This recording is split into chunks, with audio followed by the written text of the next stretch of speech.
Assalamualaikum students, I hope you all are fine. Today we will start our lecture of science, electrostatic force. Students, keep your pencils in your hand and underline the important lines.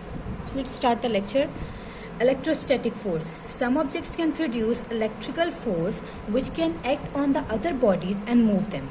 Students इसमें ये हमें बता रहे हैं कि कुछ objects ऐसे होते हैं जो कि ऐसी फोर्स प्रोड्यूस करते हैं जो कि दूसरे ऑब्जेक्ट पर एक्ट करती है, दूसरे ऑब्जेक्ट पर वो फोर्स अप्लाई होती है जिसकी मदद से जो दूसरा ऑब्जेक्ट होता है वो मूव करना स्टार्ट कर देता है इस फोर्स की मदद से, जो कि कहलाती है electrostatic force. Next is magnetic force. Magnets have special property by which they possess a force that can move certain objects. It is called magnetic force. Magnet में ये खसूसियत पाई जाती है, एक ऐसी ख़ास खसूसियत पाई जाती है कि वो कुछ अपने फोर्स की मदद से कुछ सर्टेन ऑब्जेक्ट्स को मूव कर सकते हैं, एक जगह से दूसरी जगह हिलाने में मदद कर सकते हैं. और जिस फोर्स के थ्रू जो मैग्नेट्स जो फोर्स अप्लाई करते हैं, जिस फोर्स के थ्रू वो मूवमेंट होती है, उस फोर्स को हम लोग कहते हैं magnetic force. Next is elastic force. A stretched spring or a rubber band regain its original shape and size after being released because of elastic force. यहाँ पे वो हमें समझा रहे हैं कि जब एक रबर बैंड जब हम उसे स्ट्रेच करते हैं, उसे खींचने के बाद जब वो दोबारा शेप गेन करता है, ये देखें ये स्ट्रेच्ड है और ये दोबारा उसने अपनी ओरिजिनल पोजीशन गेन की है. जब वो ओरिजिनल शेप पे आता है, जिस फोर्स की मदद से वो इस शेप से अपनी असल शेप में वापस आता है, उस फोर्स को हम लोग कहते हैं elastic force. Next is muscular force. Muscular force is applied when the muscles are used to push, pull, twist, lift or stretch an object.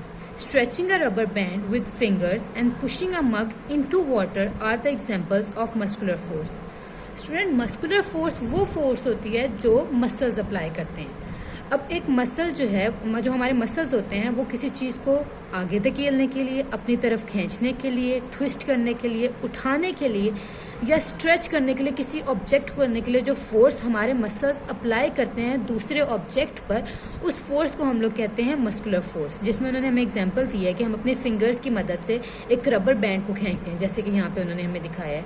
उसके अलावा अगर हम किसी वाटर की बकेट को या किसी मग को उठाते हैं या किसी को धकेलते हैं आगे की तरफ, उसके लिए जो हमारे मसल्स उस वाटर की बकेट पे या मग पे जो फोर्स अप्लाई कर रहे हैं, वो फोर्स मस्कुलर फोर्स कहलाती है.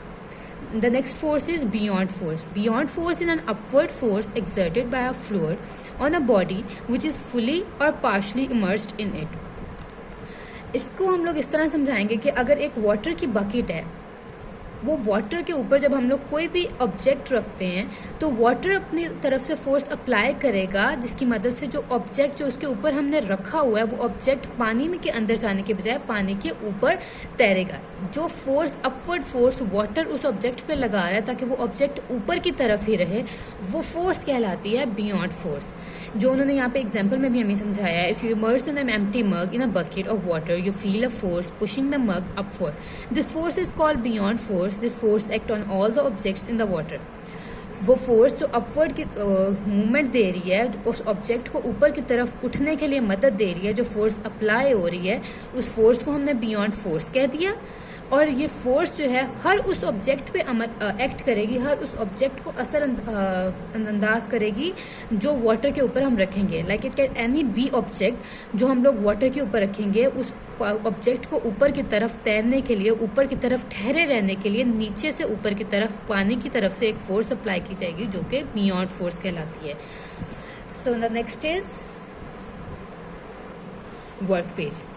Which forces are exerted in each of the following cases? यहाँ पे उन्होंने हमें केसेस बताए हैं कि आपने बताना है कि ये केसेस हैं, ये सिचुएशंस हैं, उन पे कौन कौन सी फोर्स अप्लाई हुई है. So the first case is a piece of cork immersed in water. A piece of cork, एक वुड का पीस, अगर हम लोग पानी के ऊपर रखते हैं तो उसको ऊपर उठाए रखने के लिए कौन सी फोर्स अप्लाई होगी? We will call it buoyant force. A car running on the road. एक कार एक रोड पर चल रही है तो उस रोड और कार में कौन सी फोर्स है जो उसे चलते रहने में मदद दे रही है? This force is frictional force. Earth moving in its orbit. सूरज अपने ज़मीन अपने ऑर्बिट में, अपने सर्कल में जो घूम रही है, जो रोटेट कर रही है, जो उसकी रोटेशन है, वो जो फोर्स के थ्रू कर रही है, उस फोर्स को हम लोग क्या कहेंगे? We will call it gravitational force. Next is raising of hair when brought near a synthetic cloth is called which force. अगर हम अपने बालों को उठाते हैं अगर हम बालों को एक सिंथेटिक क्लॉथ के पास रखते हैं, तो जो फोर्स ऑफ अट्रैक्शन उस क्लॉथ और उन बालों के दरमियान में आती है, वो अट्रैक्शन ऑफ फोर्स जो होती है वो होती है electrostatic force. Lifting a chair with a hand.